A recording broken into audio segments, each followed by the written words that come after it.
Hello student, today we will try to understand exactly what is Raoult's law.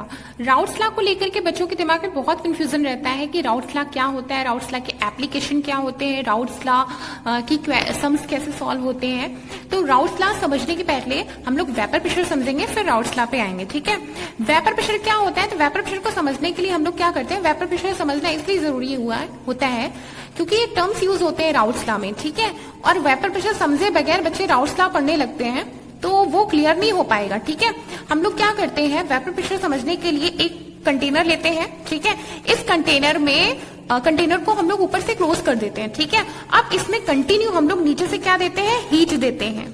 ठीक है, temperature देते हैं। अब आपको पता है अगर ये कंटेनर ऊपर से क्लोज है, ठीक है, कंटेनर ऊपर से क्लोज है और नीचे से कंटिन्यू हीट दिया जा रहा है, तो यहां पर क्या होगा, वेपोराइजेशन होगा। वेपोराइजेशन भी होगा और कंटेनर ऊपर से क्लोज भी है तो कंडेंसेशन भी होगा। अब आपको पता है कि अगर ये प्रोसेस कंटिन्यू चलती रहेगी तो एक टाइम ऐसा आएगा when rate of vaporization will become equal to rate of condensation. जब रेट ऑफ वेपोराइजेशन और रेट ऑफ कंडेंसेशन क्या हो जाएगा, इक्वल हो जाएगा। ठीक है, अब इस पॉइंट पे अगर वो कोई भी रिएक्शन हो, चाहे वो फिजिकल रिएक्शन हो चाहे वो केमिकल रिएक्शन हो, इस पॉइंट पे क्या हो जाती है, स्टेबल हो जाती है। ठीक है, अब अगर रिएक्शन मिल गई, हमें क्या हुआ, रेट ऑफ वेपोराइजेशन और रेट ऑफ कंडेंसेशन इक्वल हो गया, तो इस पॉइंट को हम लोग क्या बोलते हैं, इक्विलिब्रियम स्टेट। अब कोई भी रिएक्शन इस पॉइंट पे स्टेबल हो जाती है। ठीक है, एवरीबडी नोज कि इस पॉइंट पे कोई भी रिएक्शन क्या हो जाती है, स्टेबल हो जाती है। ठीक है, इट मींस कि यहां पर अगर और, चूंकि कंटिन्यू हीट तो दिया ही जा रहा है, अगर और वेपोराइजेशन होगा तो और भी ज्यादा कंडेंसेशन होगा। इट मींस इक्विलिब्रियम क्या होगा, डिस्टर्ब होगा। ठीक है, अब अगर इस पॉइंट पे इक्विलिब्रियम डिस्टर्ब होगा तो सीधी सी बात है, उसको अपोज करने के लिए कोई ना कोई फैक्टर तो जनरेट होगा ही होगा। ठीक है, तो इक्विलिब्रियम पॉइंट पे एक प्रेशर एक्सर्ट करता है।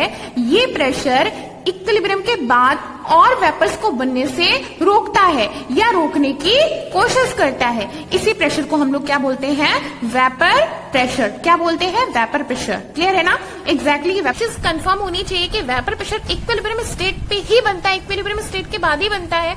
कुछ लोग क्या करते हैं, कंटेनर ओपन करके ही वेपर प्रेशर जनरेट करवा देते हैं। That is not possible. Vapour pressure is a phenomena which attains at the point of equilibrium. ठीक है, so how can we define it? Simple से डिफाइन कर सकते हैं, vapour pressure of a solution may be defined as the pressure exerted by the vapours. Vapours ही exert करते हैं ये प्रेशर ताकि वेपर और ना बने, in equilibrium with the solution और लिक्विड। ये सोल्यूशन भी हो सकता है और लिक्विड भी हो सकता है at a particular temperature. That's it, that is vapour pressure. I hope ये क्लियर हो। अब बात करते हैं इसके आगे।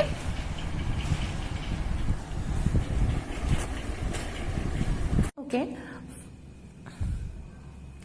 Factors affecting vapour pressure. मैंने पहले इक्विलिब्रियम लिख दिया था, that is not equilibrium, it's a vapour pressure. ठीक है, कौन कौन से फैक्टर वेपर प्रेशर को अफेक्ट कर सकते हैं? ठीक है, तो first one is nature of the solvent. आप लोग को पता है कि कुछ सॉल्वेंट जल्दी वेपोराइज होंगे, कुछ सॉल्वेंट देर में वेपोराइज होंगे। ये डिपेंड करता है उनके बीच में इंटरमोलिकुलर फोर्स कैसा है। ठीक है, अगर इंटरमोलिकुलर फोर्स स्ट्रांग है तो उसमें वेपोराइजेशन देर में होगा, अगर इंटरमोलिकुलर फोर्स वीक है तो जल्दी वेपोराइजेशन होगा। ठीक है, तो नेचर ऑफ द सॉल्वेंट, जिसमें वेपोराइजेशन जितना ज्यादा होगा उसमें वेपर प्रेशर भी उतना ज्यादा होगा। ठीक है, तो first factor is nature of the solvent. ठीक है, सेकंड वन इज टेम्परेचर। आप लोग जितना ज्यादा टेम्परेचर दोगे उतना ज्यादा वेपर्स बनेंगे और उतना ज्यादा उसको रोकने के लिए वेपर प्रेशर लगेगा। ठीक है, that's it. Presence of solute. Presence of solute का मतलब क्या है कि देखिए, दो तरीके के सॉल्यूट होते हैं। First one is volatile solute, second one is non volatile solute. ठीक है, first one is volatile solute, second one is non volatile solute. Volatile solute नाम से ही क्लियर है कि ऐसे सॉल्यूट जिनके वेपर्स जनरेट होते हैं they are called volatile solute. ऐसे सॉल्यूट जिनके वेपर्स जनरेट नहीं होते हैं they are called non volatile solute. ठीक है, तो इट मीन्स अगर हम लोग क्या कर दें, सिंपली एग्जाम्पल लेते हैं, यहाँ पर हम लोग क्या करें, सॉल्वेंट लें और सॉल्वेंट जब प्योर सॉल्वेंट था फिर इसे वापस वैसे ही क्लोज कर दिया और नीचे से टेम्परेचर दे रहे हैं। ठीक है, वापस वैसे ही किया। अब यहां पर हम लोगों ने क्या किया, नॉन वोलेटाइल सॉल्यूट डाल दिया और नॉन वोलेटाइल सॉल्यूट के तो वेपर्स जनरेट होते नहीं। इट मींस यहाँ वेपर्स बनेंगे लेकिन पहले के कंपेयर में क्या बनेंगे, कम बनेंगे, क्योंकि इसने क्या किया, ऊपर से सरफेस एरिया थोड़ा सा इसने क्या किया, घेर लिया। दैट इज वाई आप इसमें वेपर प्रेशर क्या, ये नॉन वोलेटाइल सॉल्यूट है। ठीक है। इसने सरफेस एरिया कुछ घेर लिया, दैट इज वाई इसमें वेपर्स कम बनेंगे। वेपर्स कम बनेंगे तो उसको रोकने के लिए प्रेशर भी क्या लगेगा, कम लगेगा। That is why we can say कि जब प्योर सॉल्वेंट पे हम लोग सॉल्यूट मिलाते हैं, ये सॉल्यूट कैसा भी हो, आपको पता है कि वाटर के मॉलिक्यूल वाटर के जितनी तरीके से अच्छे से जुड़े होंगे उतने किसी और से उतनी अच्छी तरीके से नहीं जुड़े होंगे। कुछ एक्सेप्शंस हैं, उनको इग्नोर करें। अगर जनरल तरीके से देखें तो डेफिनेटली अगर उसमें सॉल्यूट मिलाते हैं तो कुछ सॉल्यूट नॉन वोलेटाइल होते हैं, कुछ वोलेटाइल होते हैं, तो जिसकी वजह से वेपर प्रेशर सबका अलग अलग, सोल्यूशन का अलग अलग होगा। ठीक है, इट डिपेंड्स प्रेजेंस, मतलब कैसा सॉल्यूट है। ठीक है, सरफेस एरिया आपको पता है कि बड़े से कंटेनर में हम लोग रखते हैं। ठीक है, तो अब अच्छा हाँ, ये बड़े से कंटेनर छोटे से कंटेनर का सीधा सा मतलब क्या है कि हम लोगों ने क्या किया कि इसको बड़े से कंटेनर में रखा, तो आपको पता है कि सरफेस एरिया बढ़ गया। सरफेस एरिया बढ़ेगा तो ऊपर वाले नंबर ऑफ मॉलिक्यूल्स क्या हो जाएंगे, बढ़ जाएंगे। एंड एवरीबडी नोज कि जो अपर लेयर में जो मॉलिक्यूल्स होते हैं उनकी काइनेटिक एनर्जी क्या होती है, ज्यादा होती है एज कंपेयर टू ये नीचे बल्क वाले।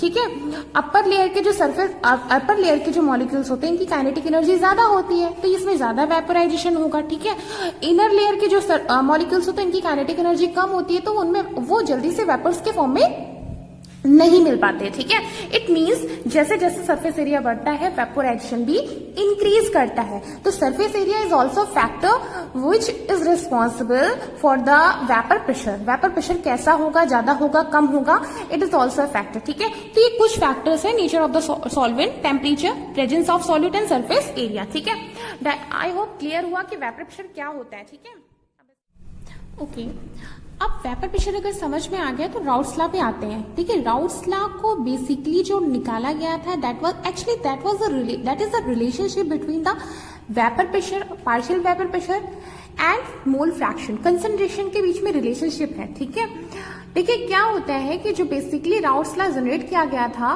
That was for volatile solute. ठीक है, वोलेटाइल सॉल्यूट के लिए जनरेट किया गया था, लेकिन उसको बाद में डेराइव करके नॉन वोलेटाइल के लिए भी निकाला गया, जिसे हम बाद में डिस्कस करेंगे। ठीक है, देखिए वोलेटाइल सॉल्यूट के लिए राउट्स लॉ, फर्स्टली एक चीज पहले मैं बता दूं कि हम लोगों ने फिर से सोल्यूशन बनाया, क्योंकि राउट्स लॉ है किसके लिए, सोल्यूशन के लिए। ठीक है, एक सोल्यूशन बनाया जिसमें ए हम लोगों ने सॉल्यूट कंसिडर कर लिया, ए हम लोगों ने सॉल्वेंट कंसिडर कर लिया और बी हम लोगों ने सॉल्यूट कंसिडर कर लिया। कंडीशन क्या है राउट्स लॉ के लिए, वोलेटाइल सॉल्यूट के लिए जो हम लोग राउट्स लॉ निकाले जा रहे हैं उसकी कंडीशन क्या है कि जो ए और बी होगा it should be completely miscible to each other, एक दूसरे में कंप्लीटली मिसिबल होगा। ठीक है, दूसरी चीज जो सॉल्यूट होगा वो ना ही सॉल्वेंट में जाके डिसोसिएट होना चाहिए और ना ही एसोसिएट होना चाहिए। That's it. ठीक है, तो अब बात आती है कि ये दो कंडीशन है। ठीक है, अब एग्जैक्टली राउट्स ने कहा क्या। ठीक है, तो राउट्स लॉ क्या कहता है इसको हम लोग कायदे से समझते हैं। एग्जैक्टली राउट्स लॉ क्या कहता है इसको हम लोग कायदे से समझने की कोशिश करते हैं। मान लिया दो कंपोनेंट है ए और बी। ठीक है, जब इन्हें मिलाया नहीं गया था, जब ये अलग अलग थे, ठीक है, तो प्योर स्टेट में एट प्योर स्टेट,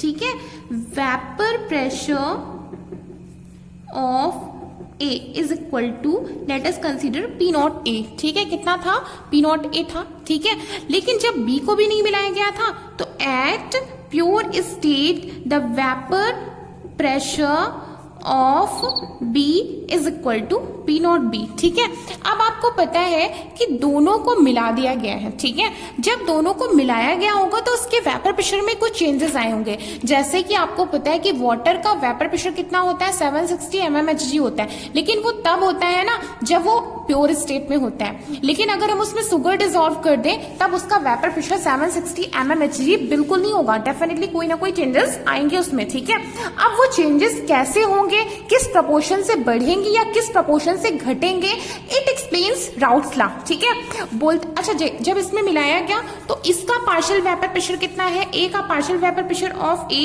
कंसिडर कर लेते हैं।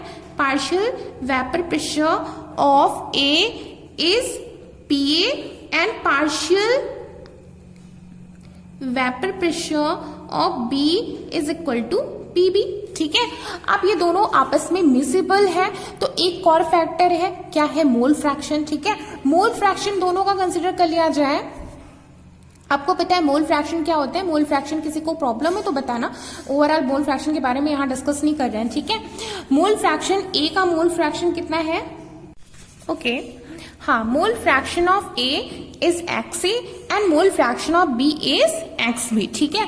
अब राउट्स लॉ क्या कहता है, समझ लीजिए। कंडीशंस क्या है कि ऐसे सॉल्यूट होना चाहिए जो ना ही डिसोसिएट हो ना ही एसोसिएट हो, और जो सोल्यूशन बना रहे हैं ए और बी वो एक दूसरे में कंप्लीटली मिसेबल है, ठीक है। That is why we can easily understand Raoult's law. क्या राउट्स लॉ कहता है, राउट्स ये कहता है कि अब आपको पता था जैसे प्योर स्टेट में इसका वेपर प्रेशर प्योर स्टेट में P0A था, लेकिन जैसे इसने सोल्यूशन बनाया तो इसका वेपर प्रेशर कितना हो गया, PA हो गया। तो बात आती है कि क्या प्रोपोर्शन था, कैसे ये घटा या कैसे बढ़ा। तो अकॉर्डिंग टू राउट्स लॉ की according to Raoult's law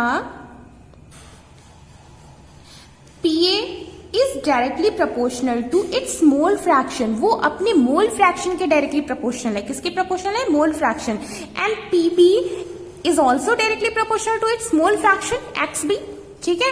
PA is directly proportional to XA and PB is directly proportional to XB and everybody knows कि जब प्रोपोर्शनैलिटी का साइन हटता है तो कोई कांस्टेंट आता है, ठीक है। अब आपको पता है कि जो प्योर स्टेट में जैसे वाटर का वेपर प्रेशर प्योर स्टेट में 760 mmHg होता है, तो वो हमेशा 760 प्योर स्टेट में ही होता है, ठीक है, बस एट कंडीशन सेम हो, ठीक है। यहाँ पर बी का वेपर प्रेशर अगर प्योर स्टेट में P0B है तो it will always be P0B, ठीक है। अगर वो प्योर है, ठीक है, तो यहाँ प्रोपोर्शनैलिटी का साइन हटेगा तो कोई कांस्टेंट आएगा, और आपको पता है P0A P0B इज ऑल्सो और आल्सो कांस्टेंट, ठीक है। तो यहाँ पर हम लोग क्या रखेंगे, P0A into XA and here P0B into XB, ठीक है। ओवरऑल इसको आप लोग ऐसे भी एक्सप्लेन कर सकते हो। राउट्स लॉ क्या है, according to Raoult's law the partial vapour pressure of any component is directly proportional to its mole fraction. और कैसे एक्सप्लेन किया जा सकता है, the partial vapour pressure of any component is product of its vapour pressure in pure state and its mole fraction, ठीक है ना। सीधी सी बात है, यही तो हुआ। अब आपको पता है कि जो टोटल वेपर प्रेशर होता है, एक सोल्यूशन का टोटल वेपर प्रेशर होता है, वो उसके पार्शियल वेपर प्रेशर के सम के इक्वल।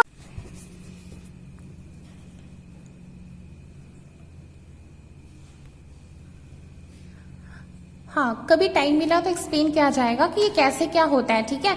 टोटल वेपर प्रेशर कितना हो जाएगा, PT, पूरी सोल्यूशन का वेपर प्रेशर होगा कितने के इक्वल, PA प्लस PB, ठीक है। कितने के इक्वल है, PA प्लस PB।